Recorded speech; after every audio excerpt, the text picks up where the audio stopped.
Jembatan penyeberang orang pemirsa nyaris ambruk usai ditabrak truk membawa eskavator di kawasan Tendean Mampang, Perapatan, Jakarta Selatan.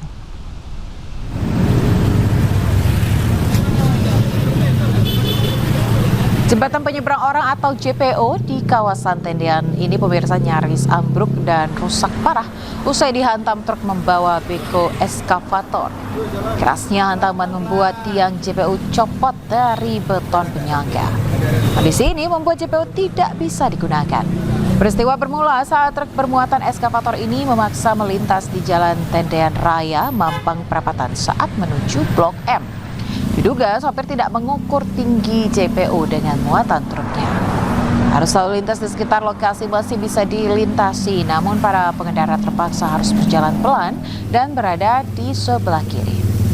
Kini kasus ini ditangani petugas Laka Lantas Polda Metro Jaya. Pusing, mati rugi. Ya, pemirsa, kecelakaan terjadi pada Selasa dini hari saat truk yang membawa alat berat melintas dari arah Pancoran menuju Pasar Santa. Benturan menyebabkan kondisi JPO miring, bagian anak tangga terlepas dari struktur utama, serta salah satu tiang penyangga mengalami kerusakan dan nyaris roboh. Evakuasi truk dilakukan pada pukul 10 pagi. Sementara akibat peristiwa ini pemirsa, lalu lintas ke arah Blok M terpantau macet. Pengendara diimbau menghindari ruas jalan Tendean yang menuju Blok M. Polisi juga telah menurunkan personel untuk mengurangi kepadatan kendaraan di lokasi. Dan dari hasil pemeriksaan sementara, sopir truk diduga main ponsel dan tidak memperhitungkan batas maksimal ketinggian.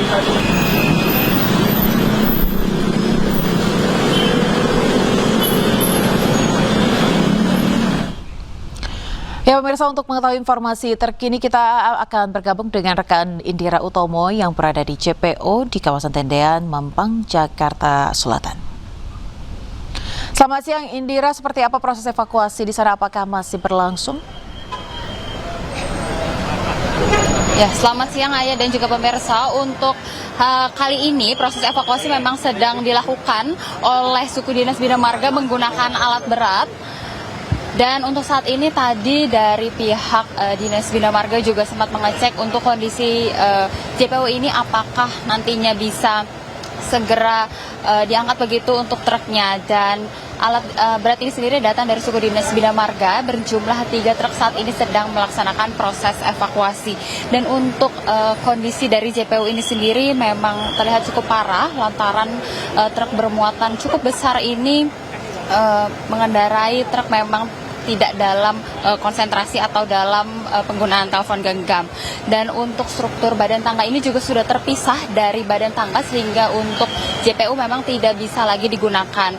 Untuk bagian kirinya tadi juga saya sempat melihat untuk tiang penyangga badan jembatannya itu juga sudah mulai miring begitu. Jadi konstruksinya juga sudah tidak lagi lurus dan tidak lagi seimbang.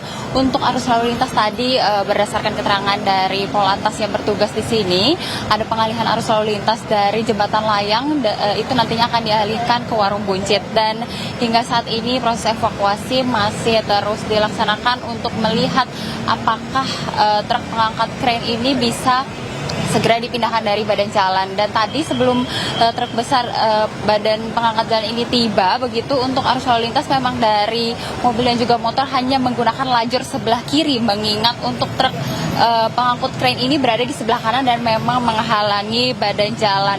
Dan kami akan terus memantau informasi terkini dan akan mengabarkan kepada Anda Ayah untuk update dari proses evakuasi pada siang ini. Baik, Indira, kita tunggu bersama seperti apa hasil proses evakuasi pada siang hari ini. Selamat bertugas kembali, Indira. Ini apinya semakin... Tiupan angin membuat api cepat merambat, membakar hamparan ilalang dan semak yang kering. Situasi pendinginan. Tugas mengerahkan 2 unit damkar ke lokasi untuk memadamkan api agar tidak merembet ke permukiman warga. Petugas sempat terkendala medan terjal menuju lokasi kebakaran. Kebakaran diduga akibat kemarau menyengat semak yang kondisinya kering kerontang. Petugas mengimbau warga agar tidak sembarangan membuang puntung rokok yang memicu kebakaran lahan di tengah cuaca panas ekstrim. Dari Bogor, Jawa Barat, Andi Firmansyah, iNews melaporkan. Selamat pagi, mohon izin pimpinan dan Pusalop. Untuk saat ini situasi masih merah dan unit-unit dari Pos Rajek, Pos Paku Haji, dan Pos Mauk sedang melakukan pengisian air. Api menghanguskan tumpukan karung di pabrik pengolahan karung bekas di Kecamatan Sukadiri, Kabupaten Tangerang, Banten, Senin pagi. Banyaknya bahan karung dan plastik yang mudah terbakar membuat api dengan cepat membesar dan nyaris menghanguskan hampir seluruh bangunan pabrik. Sebanyak 7 unit mobil pemadam kebakaran diterjunkan ke lokasi kejadian. Api berhasil dipadamkan setelah 35 petugas pemadam berjibaku selama 4 jam. Api pertama kali muncul dari tumpukan karung yang berada di bagian tengah pabrik lalu merembet ke tumpukan plastik. Meski demikian, penyebab pasti kebakaran hingga saat ini belum diketahui. Yang terbakar limbah karung dan plastik. Pabrik apa, Bang? Untuk nama CP, bukan pabrik. Pabrik pengolahan apa maksudnya, Bang? CP daur ulang biji plastik. Tidak ada korban jiwa maupun luka dalam kebakaran, namun kerugian ditaksir mencapai miliaran rupiah. Kasus kebakaran ditangani unit reskrim Polsek Mauk.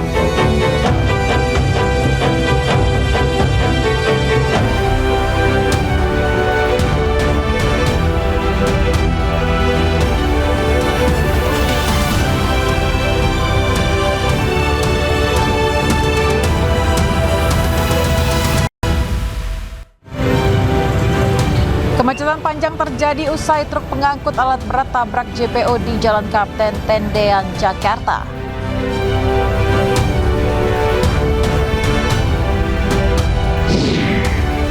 Diisukan umroh usai jadi tersangka, Kejaksaan Agung pastikan ex-Jampitsus Febri Adriansyah masih di Indonesia.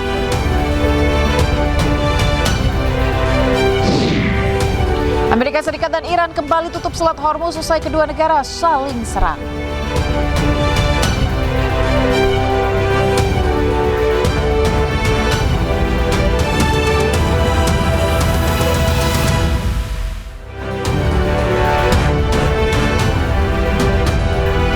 Halo, selamat siang pemirsa, apa kabar Anda hari ini? Senang sekali saya Aya Nufus kembali hadir menemani Anda dalam program iNews Siang.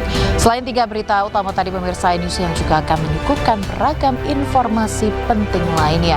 Kita awali iNews Siang hari ini dari informasi sejumlah orang mencuri kamera CCTV yang terpasang di JPO Gunung Sahari, Jakarta Pusat. Polisi kini buru para pelaku yang wajahnya terekam kamera CCTV.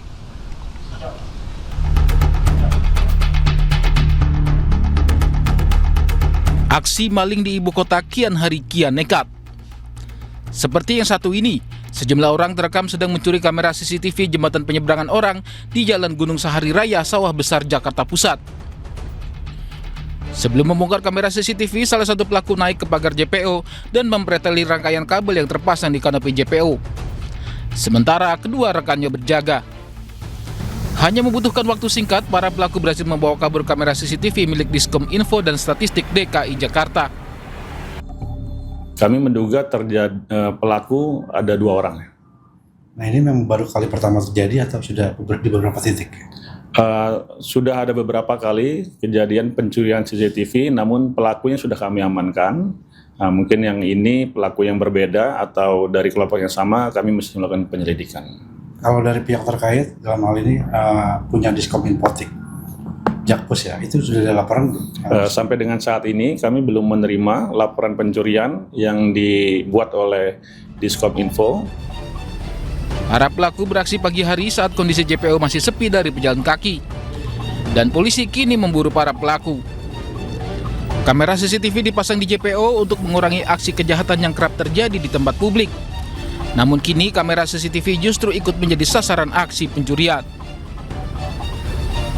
Dari Jakarta, Rani Sanjaya, iNews melaporkan.